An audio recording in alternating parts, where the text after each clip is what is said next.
Audio Jungle.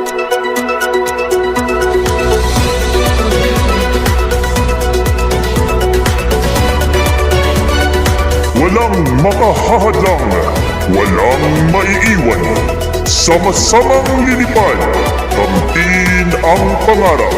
Sa hamong kinakaharap, patuloy na aangat. Edukasyon para sa lahat, sulong edukalidad. Ito ang Masinlok School on the Air at mapakikinggan sa Serbisyong Putog Radio, DWSP 101.5 News FM.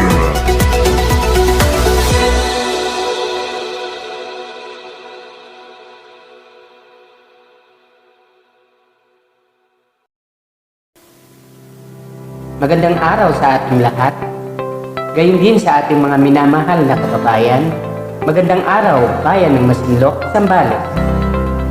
Magandang buhay sa lahat ng ating mga giliw na tagapakinig, sa lahat ng ating mga minamahal na estudyante, lalong-lalo na sa ating mga grade 3 o mga estudyante mula sa ikatlong baitang. Handa na ba kayo?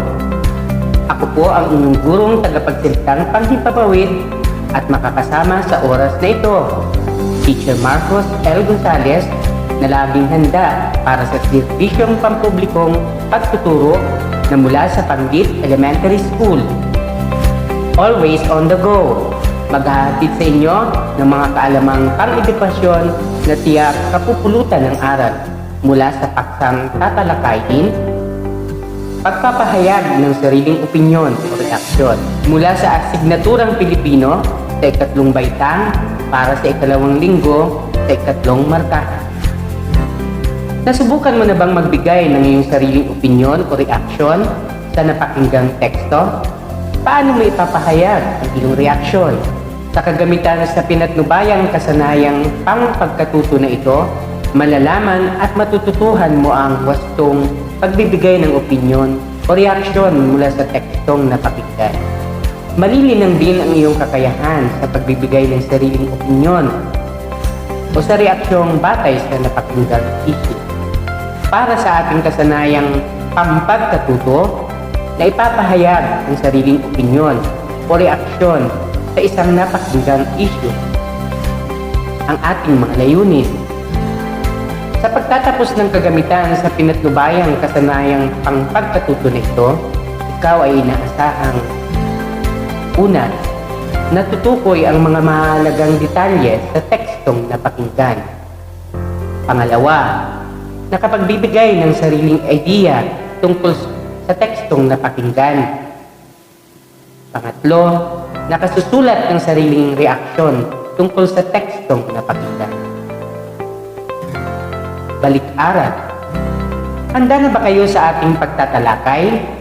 Pero, bago natin simulan, subukan muna nating balikan ang ating mga tinalakay ng nakaraang aralin. Panuto. Isulat ang letrang O kung ang pahayag ay opinyon at K kung ang pahayag ay katotohanan. Isulat ang iyong sagot sa sagutang papel. Una, ang pagpuputol ng mga puno ay nagdudulot ng matinding pagbaha. Ano ang iyong sagot? Letrang K ba? Tama. Mahusay. Ito ay nagpapahayag ng katotohanan. Tignan naman natin ang ikalawa. Ikalawa, ang probinsya ng Zambales ay matatagpuan sa Rehiyon 3. Ano naman ang sagot mo dito? Tama. Letrang K, magaling.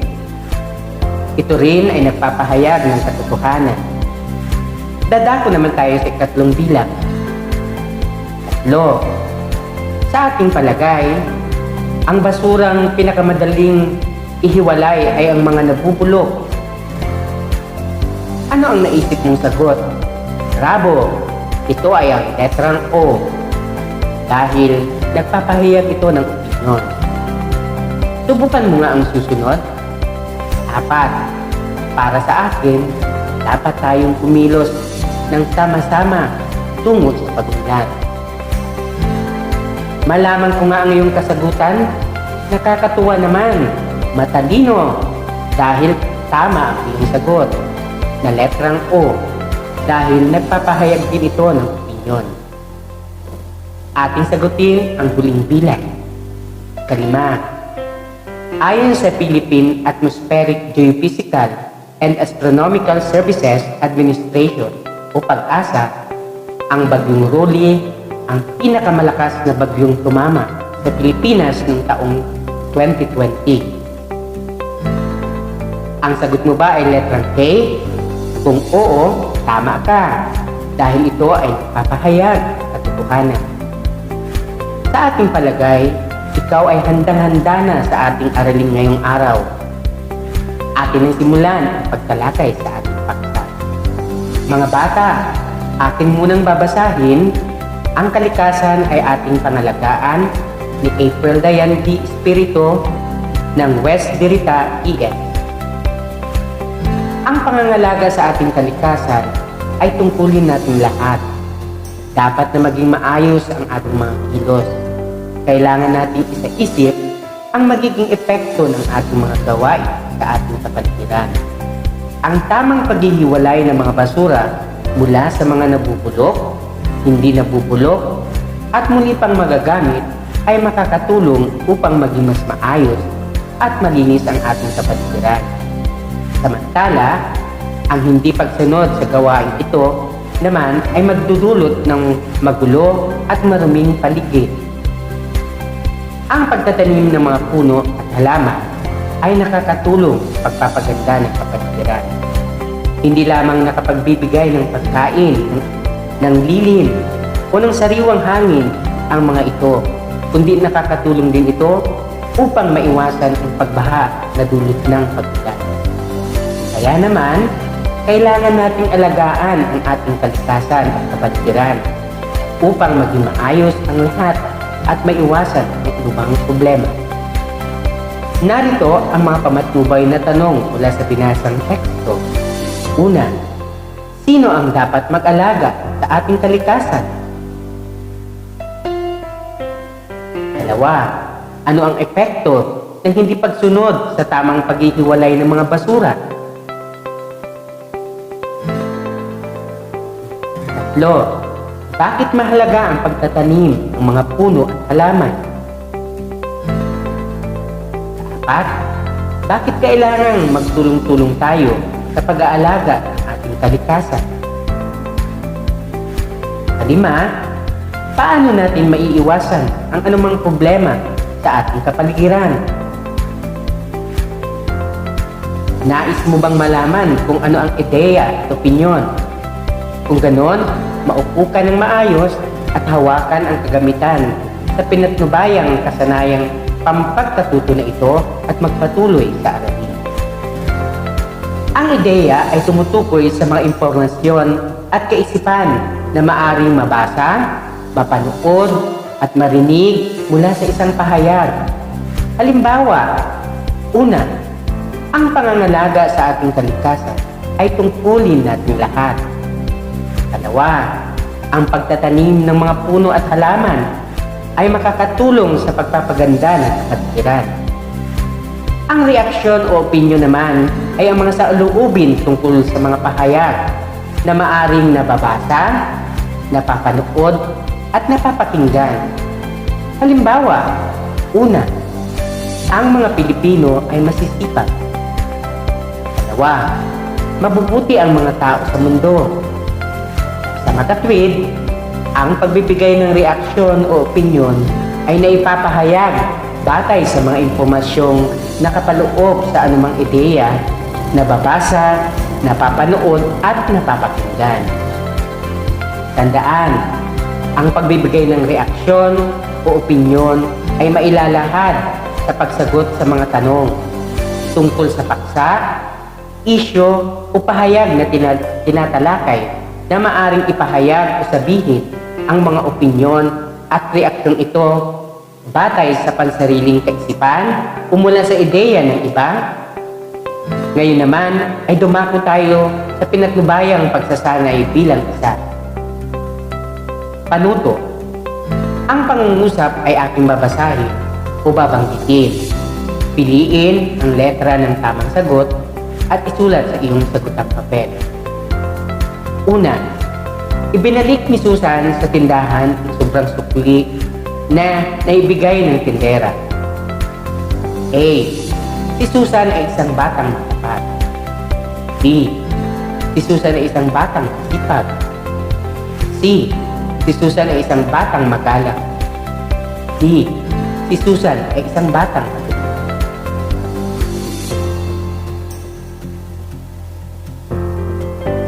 Ano ang iyong sagot? Tama! Letrang A, si Susan ay isang batang matapat. Susunod na bilang naman. Kalawa, matindi ang pinsalang na idulot ng bagyong Ulysses sa mga taga-Bicol. A. Tatawanan ko sila. B. Hindi ko lang sila iisipin. C. Maaawa ako pero wala akong gagawin. Letter D. Magsasabi ako sa aking magulang na magpadala kami ng kahit na anumang tulong sa kanila.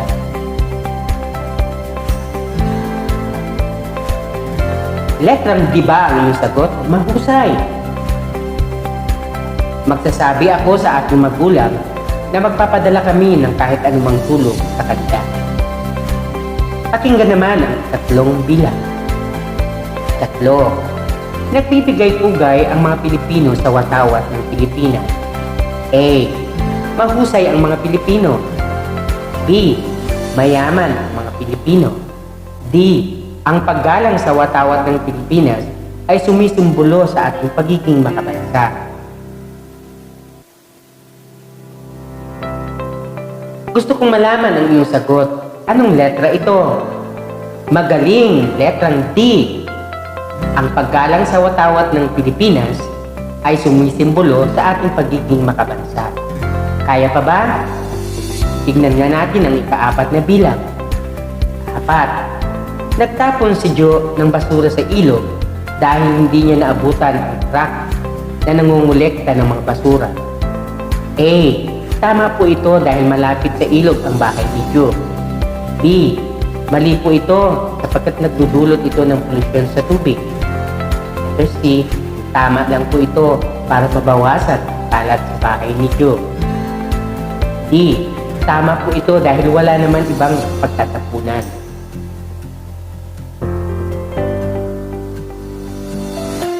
Ano ang iyong sagot? Bravo! Letrang B. Mali po ito sapagkat magdudulot ito ng polusyon sa tubig. Ngayon naman ay tatako tayo sa huling bilang. 5. Kinuha ni Perry ang lapis sa loob ng bag ni Pe nang hindi nagpapaalam. A. Ayos lang po ito dahil nakaklase naman sila. B. Ayos lang po ito dahil ibabalik din naman niya agad. Letter C. Hindi po maganda ang pagkuha ng gamit ng iba nang walang paalam. D. Kailangan pong ibalik ni Perry ang lapis sa bag nang walang ibang makakakita.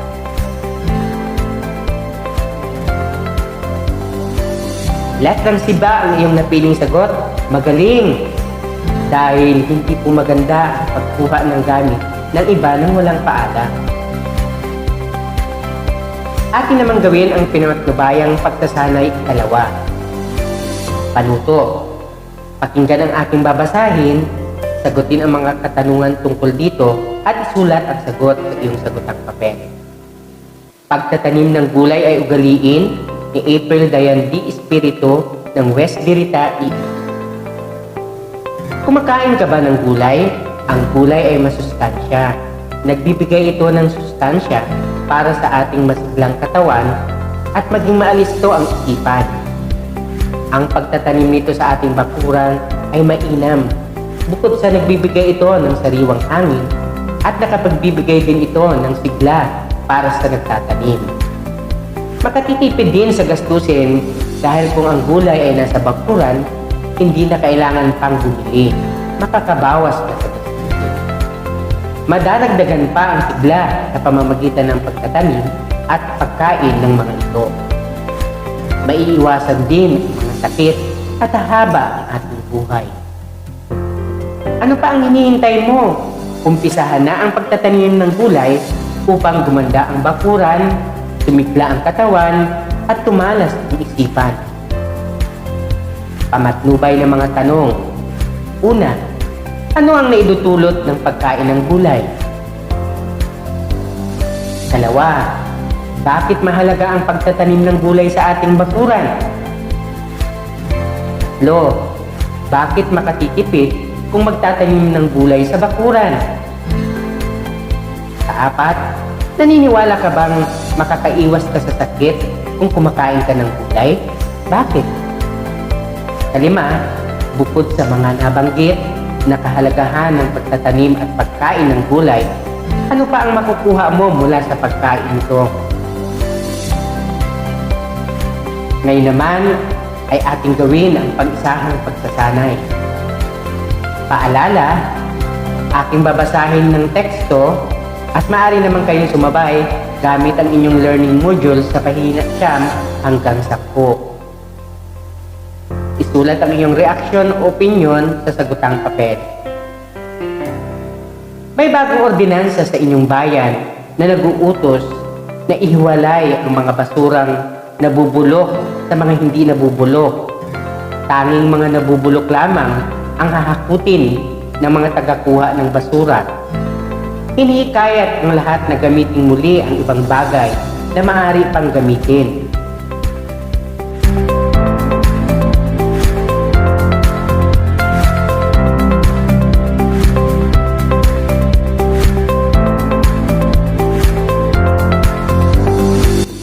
Pinag-uutos ng iyong guro na pumasok ng maaga at umiwas sa pagliban sa klase. Pinapaalahanan ka rin niya na matulog ng maaga at huwag nang manood ng teleserye sa gabi upang hindi mapuya at magising ng maaga kinabukasan.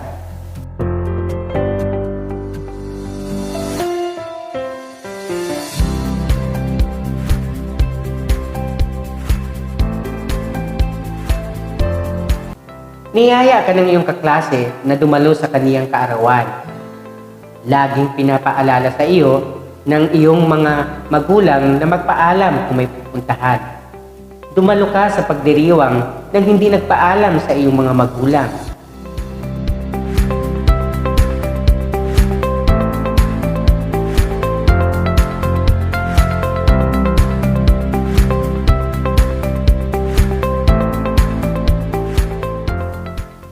Ang iyong mga pinsan ay laging nagmamano sa mga nakakatanda at sumasagot ng po at opo.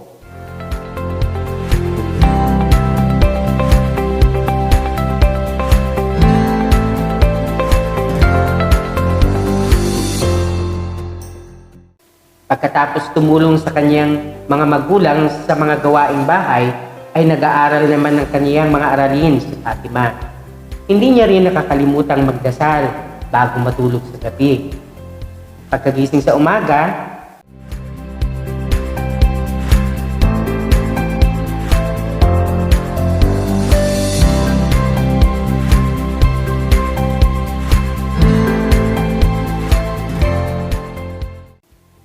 narito naman ang pamantayan o rubric sa pagmamarka sa iyong binigay na reaksyon.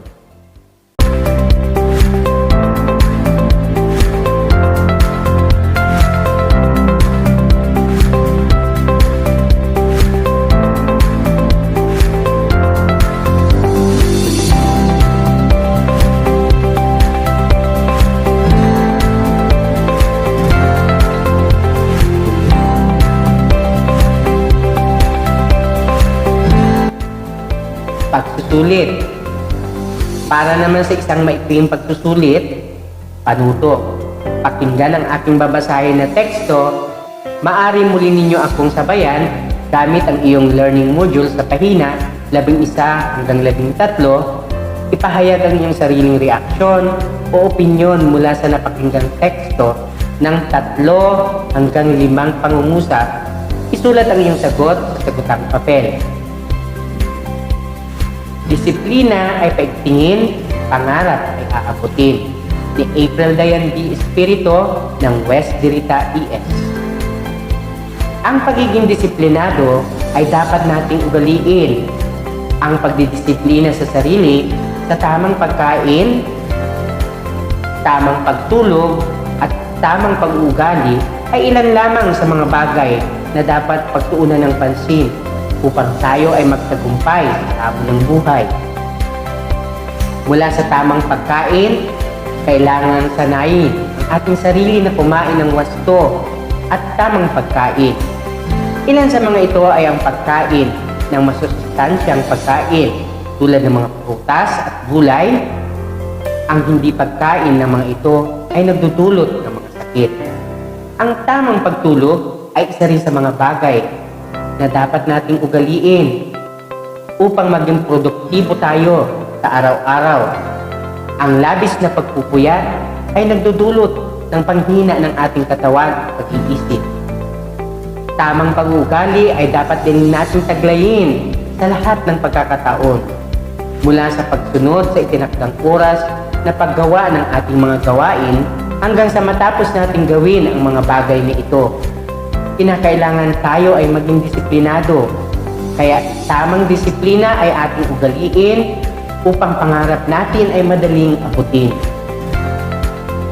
Narito ang rubric sa pagmamarka ng iyong sagot.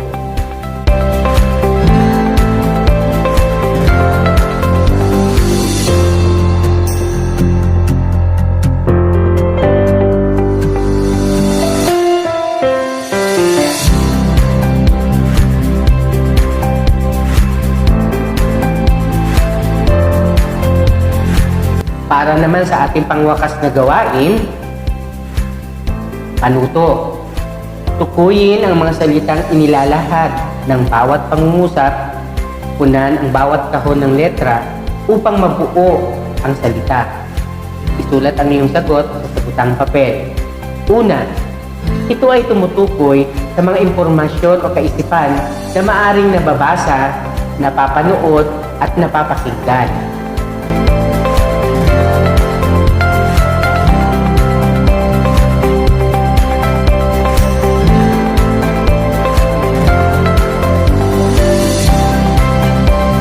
Dalawa, ito ay mga saloobin tungkol sa mga pahayag na nababasa, napapanood, nababasa at napapakinggan.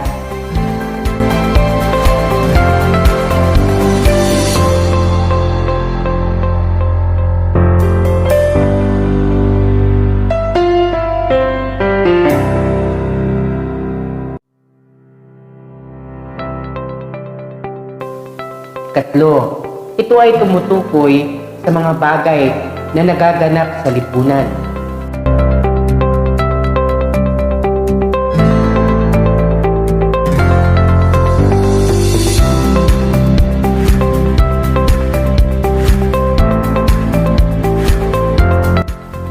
Apat, ang mga halaman, puno at ilog ay ilan lamang sa mga bahagi nito.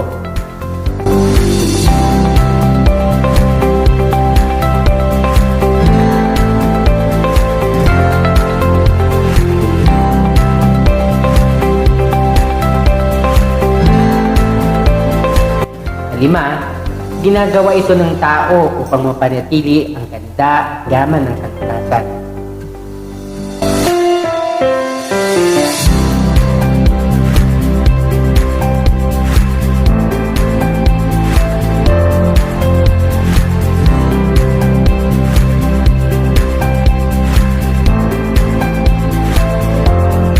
Isang leksyon na naman ang ating natapos. Naway marami kayong natutunan. Upang mas maunawaan ninyo ang ating araling paksa ukol sa pagpapahayag ng sariling opinyon o reaksyon sa asignaturang Pilipino sa ikatlong baitang, mangyari lamang na makipag-ugnayan kayo sa inyong mga magulang para sa iba pang gabay sa pagsagot. Katulong ako bilang inyong guro, huwag mag-atubiling magtanong kung sakaling hindi natin maunawaan ang mga sumusunod na gawain. Lagi nating tatandaan, nagsisimula ang kaalaman sa isang katanungan. At para sa ating mga magulang, patuloy po nating gabayan ang ating mga mag-aaral sa kanilang gawain. Kayo po ang aming haligi sa bagong normal ng pag-aaral. Muli, ako si Ginoong Marcos Gonzales, Mula sa Panglit Elementary School, nagpapaabot ng mga bagong aralin sa Masinloc School on the Air at sumasahimpapawid sa serbisyong putok, Radio WSP 101.5 News FM. Paalam!